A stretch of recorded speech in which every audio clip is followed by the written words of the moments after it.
கருங்காலி மாலை தானம் ஒரு ஆழமான ஆய்வு. கருங்காலி மாலை தானம் என்பது தமிழர்களின் பாரம்பரிய வழிபாட்டு முறைகளில் ஒன்றாகும். இது பல்வேறு சமய கோட்பாடுகளுடன் இணைக்கப்பட்டு பல நன்மைகளை தரும் என நம்பப்படுகிறது.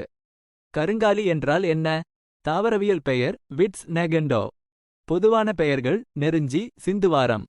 பயன்கள் ஆயுர்வேத மருத்துவத்தில் பல நோய்களுக்கு மருந்தாக பயன்படுத்தப்படுகிறது.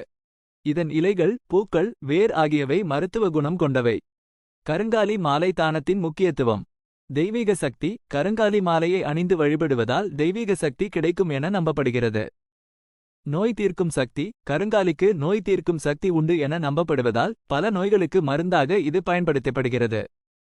தீய சக்திகளை விலக்கும். கருங்காலி மாலையானது தீய சக்திகளை விலக்கி நல்ல ஆற்றலை தரும் என நம்பப்படுகிறது. பூஜை பொருளாக பல கோவில்களில் கருங்காலி மாலையை பூஜை பொருளாக பயன்படுத்துகின்றனர். கருங்காலி மாலை தானம் செய்யும் முறை. தயாரிப்பு. புனிதமான இடத்தில் கருங்காலி இலைகளை பறித்து மாலையாக கோத்து தயார் செய்ய வேண்டும்.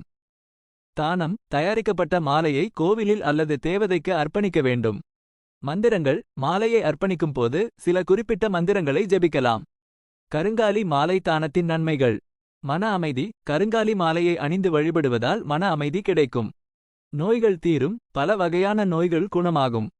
தீய சக்திகள் விலகும். தீய சக்திகளின் தாக்குதலிலிருந்து பாதுகாப்பு கிடைக்கும்.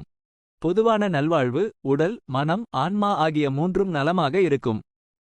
முக்கிய குறிப்பு. கருங்காலி மாலை தானம் என்பது ஒரு நம்பிக்கை சார்ந்த செயல். எந்தவொரு நோய்க்கும் முதலில் மருத்துவரை அணுகுவது அவசியம். கருங்காலி மாலை தானம் செய்வதற்கு முன் ஒரு பண்டிதரை அணுகி ஆலோசனை பெறுவது நல்லது. இந்த தகவல் உங்களுக்கு பயனுள்ளதாக இருந்தால் தயவு செய்து தெரியப்படுத்துங்கள். மேலும் தெரிந்து கொள்ள விரும்பும் தலைப்புகள். கருங்காலியின் மருத்துவ குணங்கள். கருங்காலி மாலை தானம் செய்யும் சிறந்த நாட்கள். கருங்காலி மாலை தானம் தொடர்பான புராணங்கள். உங்களுக்கு வேறு ஏதேனும் கேள்விகள் இருந்தால் கேளுங்கள்.